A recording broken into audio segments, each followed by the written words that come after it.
We've just been watching a press conference given by the leaders of France, the UK, Italy and Germany there. And of course, during that meeting between European leaders this morning, there was that announcement, Rochelle, Harrison, Buyahi, our international affairs editor, there was that announcement, of course, that from the Iranian foreign minister that the Strait of Hormuz will now be open until the end of the current ceasefire between the US and Iran. All four leaders saying that, if anything, that announcement from Iran only underscores the need for a lasting solution to the Strait of Hormuz. Well, absolutely. That was one of the messages that came out from that press conference that we just listened to, that it's great news, said Frederick Merz, that, the strait has been open, but of course that's going to need to be something which becomes permanent. There's no point in opening it, only to close it again if talks fail. Of course, we know that a second round of talks is in the making.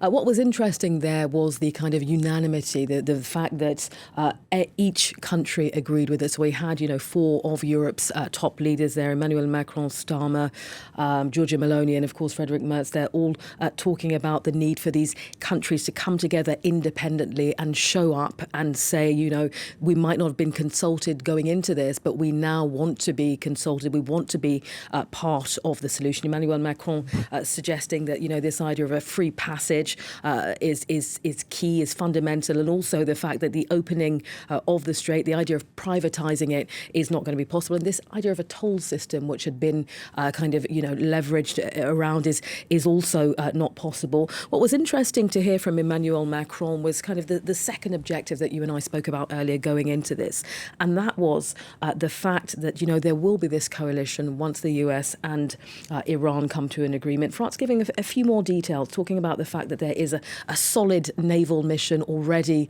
in the region, notably with the Charles de Gaulle aircraft system and carrier. That will be supported by surrounding Gulf countries. Keir Starmer then echoing that and saying that, they too are going to play a key role militarily. Again, this word defensive, Keir Starmer being very clear that we are not joining this war. We are there just to propose solutions going forward from this. So, all leaders, unsurprisingly, everybody is being hit by this, pending global recession, energy markets which are going through the roof. But all of the leaders today in agreement that this is of paramount importance. And all four leaders are also referring to the need to find a solution, a lasting, durable solution, in large part to tackle the economic impact of the war in Iran. That was a theme that came up time and time again, wasn't it? Well, it was. And if you think about how people are being hit with this crisis, it's high inflation. We spoke earlier about, flights and things being cancelled, but also, on the more daily basis, food that's, price of food that's going up. If, leaders, it's their job ultimately to ensure that consumers within their countries are able to, live and survive day to day. And all of these leaders are aware of the fact that this continued, the impact, economically speaking. It's been suggested that the United Kingdom would be one of the countries kind of hit hardest by this, crisis on the strait. So all of them wanting to ensure that consumers, that people living within their countries are, able to weather this storm. Both leaders, leaders heading this up, spoke about strategic partnerships. That was kind of key coming out of this. The fact that these countries are going to be working together for this kind of maritime organisation and mutual cooperation. Now, we know that there'll be a meeting in London next week to look at how this mission is planned going forward. Obviously more details of this defensive mission will come out then. But as we spoke about earlier, we know that Europe has a great deal to offer, whether, they're offering their radar capabilities, whether they're offering escorts, military escorts within the region, or indeed, whether they're simply offering to, help with mine, cleaning within the area. Europe has its role to play here, and I think that meeting kind of concretised that issue.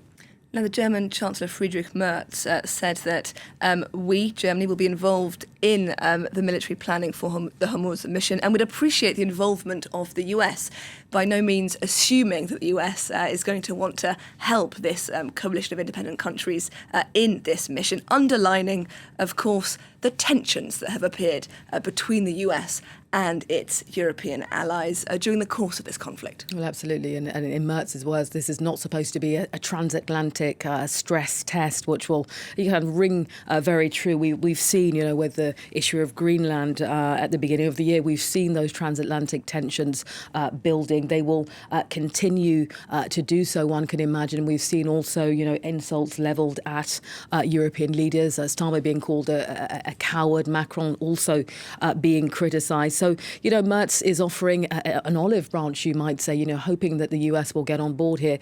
But it's unclear whether they will do it. How will Donald Trump respond to this meeting that's currently taking place in Paris today? He may again feel slighted, the fact that, the US isn't involved in this. Indeed, none of the belligerent countries involved in this conflict are. It's a bottle in the sea there, a bottle that's been launched into the sea, you might say. No, it's not clear at all whether the United States will play ball here. Rochelle, Ferguson, Bouyahi, thank you very much indeed.